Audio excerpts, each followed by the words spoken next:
Hi, gang. Welcome to 2021 at Daigle Auto Harps, and I have a new strategy for getting more stuff online.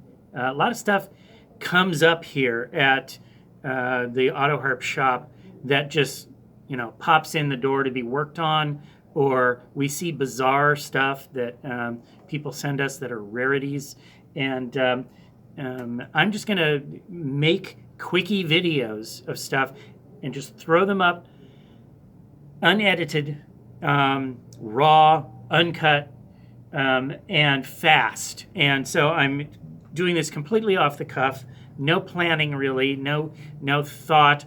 Hopefully I won't be too scattered in presenting things. Today, it's a Guitaro. The Guitaro. Yeah, this is a rarity. They're not made anymore. Oscar Schmidt was putting them out in the 60s, and they are kind of unique. Everybody who sees them, or a lot of people who see them, love them. They go, oh, I gotta get me one of them. I'll let you be the sound of the judge of the sound of them. They are distinctly lo-fi in their sound quality. Lo-fi, however, is a thing these days. It's a thing. People kind of like stuff that doesn't sound very good. It's a grungy sound. The Guitaro is, it's got 24 strings, and it is set up so that you can play it sort of like a guitar in that you reach around here, and the buttons are on the end of the chord bars instead of up here in the middle. Now you might think, hey, that's pretty great. They have to have special levers to do that. Here's how it works. Notice that because the button is at the end, it has this space down here, and it's pressing in the center of this lower chord bar when I push the button. And this top chord bar is tipping, like it's got an axis point over here, and it tips down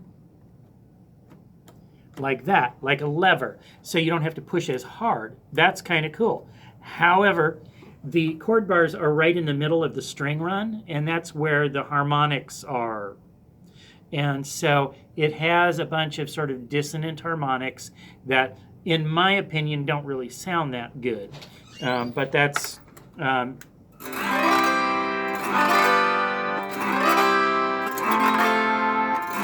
So you can strum down here below the chord bars.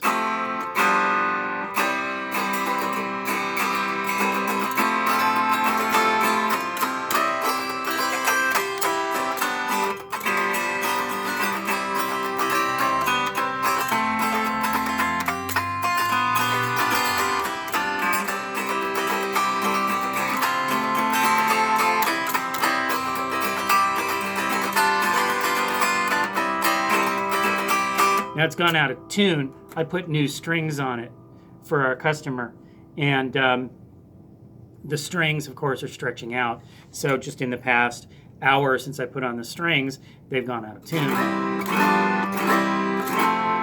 But part of the out of tuneness I'm hearing is the overtones that are being excited because the chord bars are in the middle of the strings, and that can cause problems.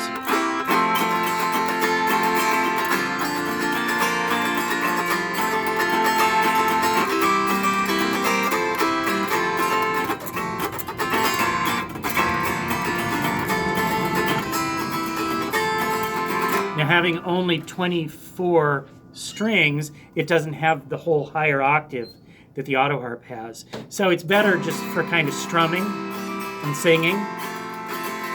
But it sure is twangy, which is arguably part of its charm. The Guitaro, according to the auto harp book. Do you know about the auto harp book? You should know about the auto harp book. Everybody who's a fan of the auto harp should have a copy of the auto harp book by Becky Blackley.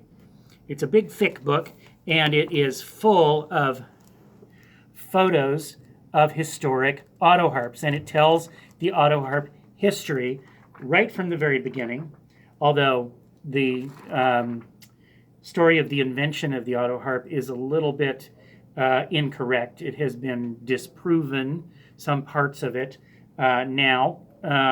But beyond that, it does have a great historical record of all kinds of historical models. It's got some color pictures in the back of some of the graphics. It's a cool book. Anyway, I looked up the Guitaro in here, and I can tell you, this is on page 144. In 1964, the Guitaro was introduced. The original patent for the Guitaro, filed on June 17, 1963, U.S. patent number 3237503, issued March 1, 1966, was the first of numerous patents to be issued to the company through 1971, designed by Glenn Peterson and Harry Ruckner. The instrument came in two models. One model sported a resonator and had a sound hole in the back. The other had a sound hole in the front and no resonator. That's what this one is. The resonator model was eventually dropped in the early 70s. So that's what it tells us about the Guitaro. So now you know everything that I know, other than I've repaired them and I've put them together. And they're interesting. They're a curiosity. And I thought I would share that with you today so that you could hear what a Guitaro sounds like. So there you go. I'm Hal Weeks for Stalking the Wild Auto Harp. Thanks to my patrons. They get to see this before you do. And this has just been a quickie little one-shot. I'm going to be making more of these this year, throwing them up here completely unedited, just so that you can see some of the stuff that goes on around the shop. So I'm Hal Weeks for Stalking the Wild Auto Harp. Thanks for watching. If you want to become a patron of this show, go over to Patreon and sign up and kick in a few bucks a month, and you'll get to see these things before they hit YouTube. Bye. See, I'm doing this all unedited, so you're going to get to see all this stuff at the end. How do you turn it off? Oh, for gosh sakes, make it stop, please.